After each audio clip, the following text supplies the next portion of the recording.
Hello and welcome to Eye on Africa here on France 24. I'm Fraser Jackson. Here are the stories making headlines across the continent this evening. A two-day summit aimed at shaking up the global financial system wraps up here in Paris. At the centre of discussions, how to provide assistance to the global south as they face the adverse effects of climate change. We'll speak to a Ugandan climate activist, Diana Nabiruma, in just a moment. The military government ruling Mali says 97% of voters have approved a constitutional amendment. Those in charge say it'll pave the way to civilian rule next year, but opponents say it gives the head of the government too much power. Well, another country heading to the polls is nearby Sierra Leone. Young voters make up over half of the electorate, and they say rising food costs could change the way they vote. Thank you for being with us. Policymakers and leaders from across the world have been gathered here in Paris to discuss the global financial system. After 2 days, it was laid bare that the current ways of doing things are inadequate in the face of challenges such as global warming. It was a summit filled with big ideas but small advances, as Emmanuel Macron looked to once again invigorate global appetite to unburden developing nations and tackle climate change, all in a city which birthed the 2015 Global Climate Accord. The strength of this summit is we've gathered over 40 heads of state, and the discussions were very open during today's session, at yesterday's dinner, with open critiques. But I think that's the condition to build unity within the international community. That's the objective of this summit, to build unity behind the responses that we can bring to these twin challenges that are the fight against inequality and the climate effort. If we fail, we will be heading towards the fragmentation of our international institutions.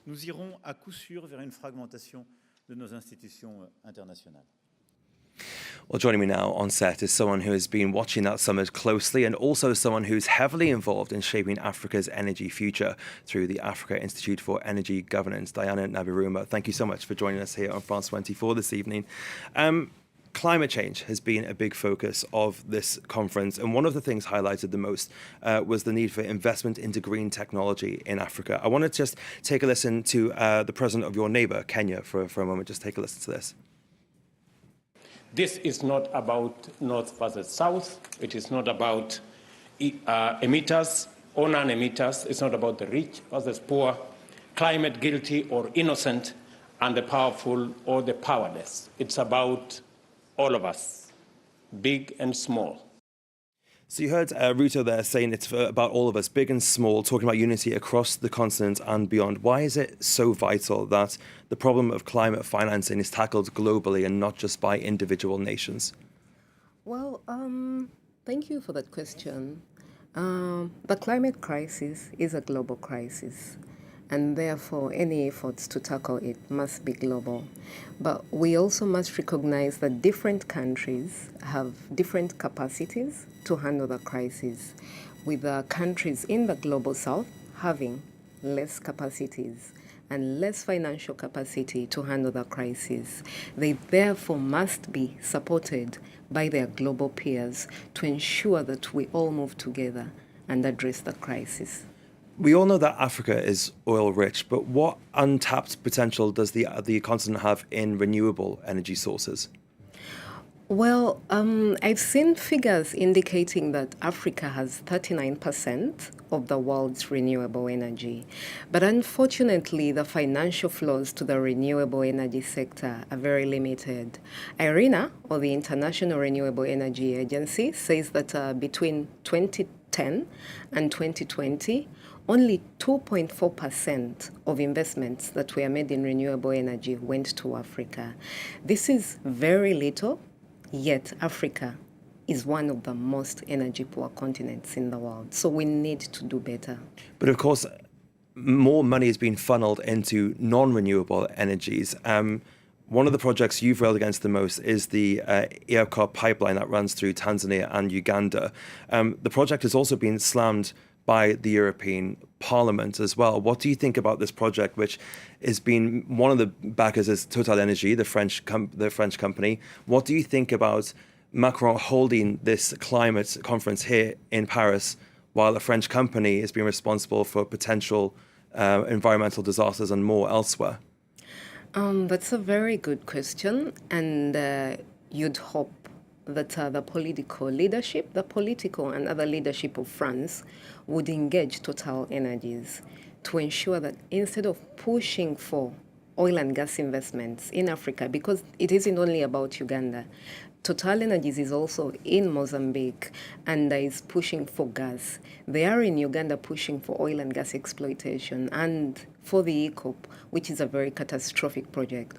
So for me, the message would be that we need to engage the companies such as TotalEnergies from the global north, from France, to ensure that they stop investments in oil and gas and instead promote renewables. There's obviously been backlash against that project here in Europe. Like I said, the European Parliament slams the proposal. And I know that there's been various legal challenges against that pipeline as well. What kind of backlash has there been in Uganda against the Ugandan government?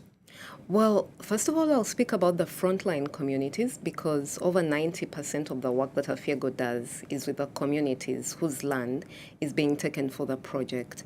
And there is such grief and sadness amongst these affected communities because nearly every facet of life has been destabilized because of the project. If we talk about land, people's land has been taken with very little compensation. People's livelihoods have been affected as a result. Children are unable to go to school, some of them, not all of them, because their families no longer have enough money.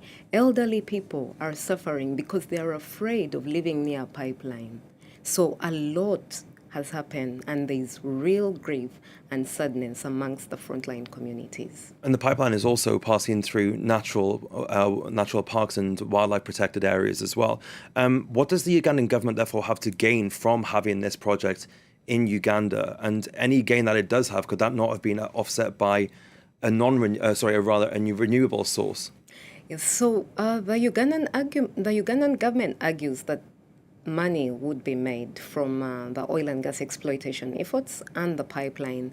But civil society and other members of society counter-argue and say that any money that would be made from the pipeline and oil and gas exploitation would be offset by the climate impact or the climate change impacts that Uganda is facing. Uganda experiences prolonged dry weather conditions and flash flooding. Sometimes death occur.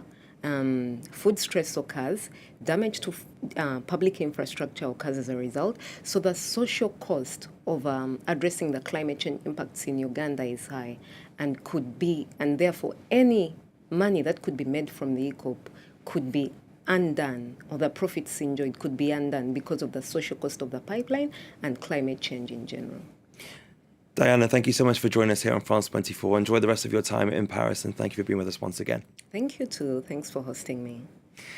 Well, later on Thursday, Zambia's government unveiled a plan to restructure $6.3 billion of the country's debt. 3 years after it defaulted, the case is being seen as an example of how other indebted countries could potentially follow suit, notably Ghana and Ethiopia. Most of the debt was owed to G20 nations, of which China was Zambia's largest creditor. Beijing has increasingly provided money to African nations as it tries to bolster its influence on the continent. Take a listen. It's a very important milestone because this is going to enable the country to restructure its debt and access, through the IMF, access an IMF program that is going to help us to restructure this economy and start rebuilding. So it's a very, very critical milestone in the sense that it also opens avenues for foreign direct investment to come in. The military government in Mali says that 97% of voters have approved constitutional amendments in a referendum on Friday.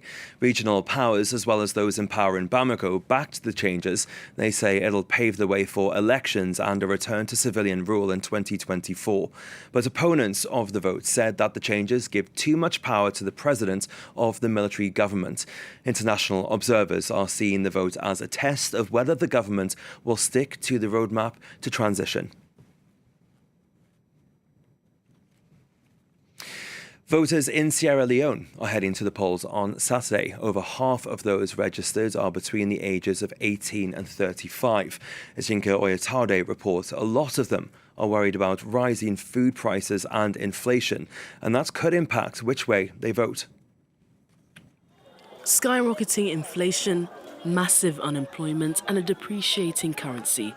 Just some of the reasons voters in Sierra Leone are desperate for economic change in Saturday's elections. I mean, the economy for improve, right? Not to for let the economy to drop.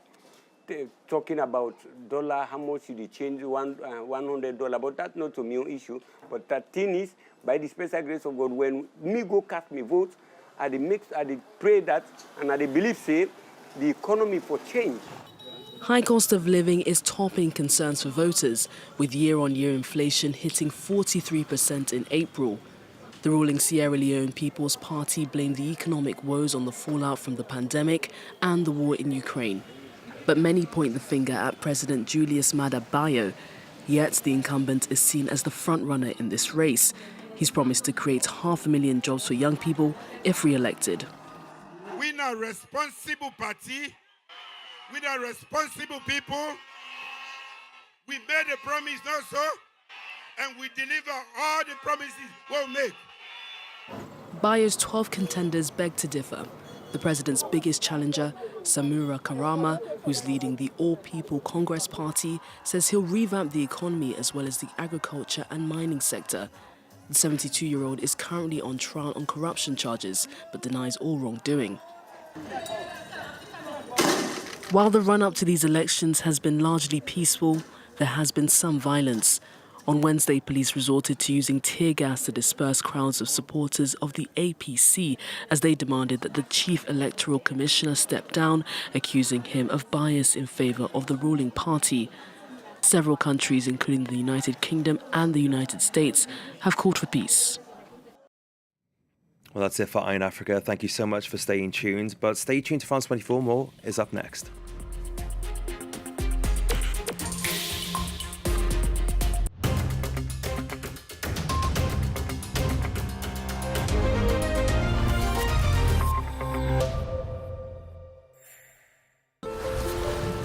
Want we kunnen niet een oneindig gevecht tegen het water hebben dan eigenlijk.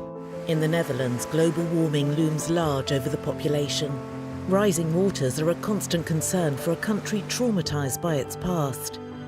Er is dus iemand wel gevonden, maar geen naam. On February 1st, 1953, a huge flood submerged northern Europe. In the Netherlands, 1,800 people were killed. 70 years later, locals fear a new disaster. Zealand flooding revisited on France 24 and France24.com.